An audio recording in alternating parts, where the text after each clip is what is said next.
අපේ ගම්වල ඉස්සර සිරිතක් තිබුණා. මිනිහක් ගෙදර තියෙනකොට කවුරු හරි කෙනෙක් රැට නිදි වරාගෙන ඒක ළඟ ඉන්න ඕනි කියලා. එදා මැරුණේ අපේ ගමේ හිටපු කළු මාමා.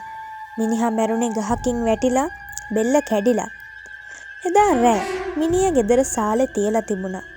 පාන්දර 2ට විතර වුණාම මගේ යාළුවෝ දෙන්නටම හොඳටම නිින්ද ගියා.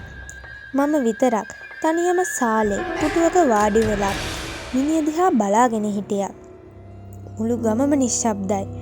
හිඳ හිට ඇහෙන බක්කමූණෙකුගේ හඬක් විතරයි ඒ නිශ්ශබ්දතාවයේ බින්දේ. එක පාරටම මිනිහ තියලා තිබුණ ඇඳ යටින් කටස් කටස් ගාලා සද්දයක් එන්න පටන් ගත්තා.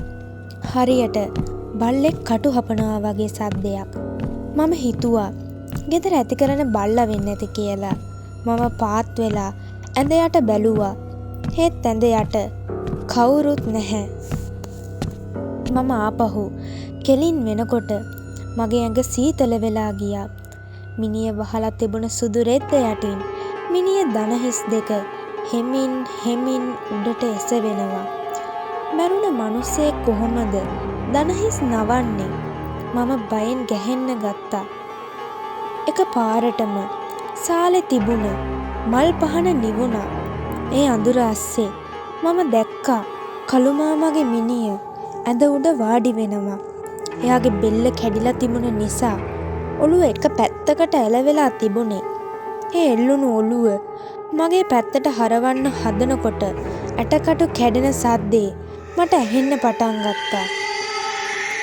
එයාගේ සුදු වෙච්ච ඇස් දෙකෙන් මගේ දිහා බලාගෙන ඇරිච්ච කටින් කළු පාටට හුරු කෙල දියරයක් බේරෙන්න ගත්තා. මට කෑ ගහන්න ඕන වුණත් මගේ උගුරෙන් කිසිම සද්දයක් ආවේ නැහැ.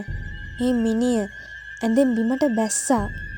මිනි ඇඳුම් ඇඳගෙන අඩ අඳුරේ මිනිය මගේ පැත්තට එක අඩියක් තිබ්බා.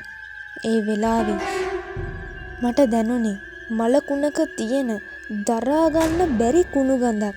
ඒ මිනිය මගේ මූණට එබිලා හීන් හඬින් මෙහෙම කිව්වා. උඹ මොකටද මගේ දිහා බලාගෙන ඉන්නේ? ඵලයන් යන්න. එක පාරටම මගේ යාළුවෙක් මගේ උරහිසට තට්ටු කළාම මම ගැස්සිලා ඇහැරුණා.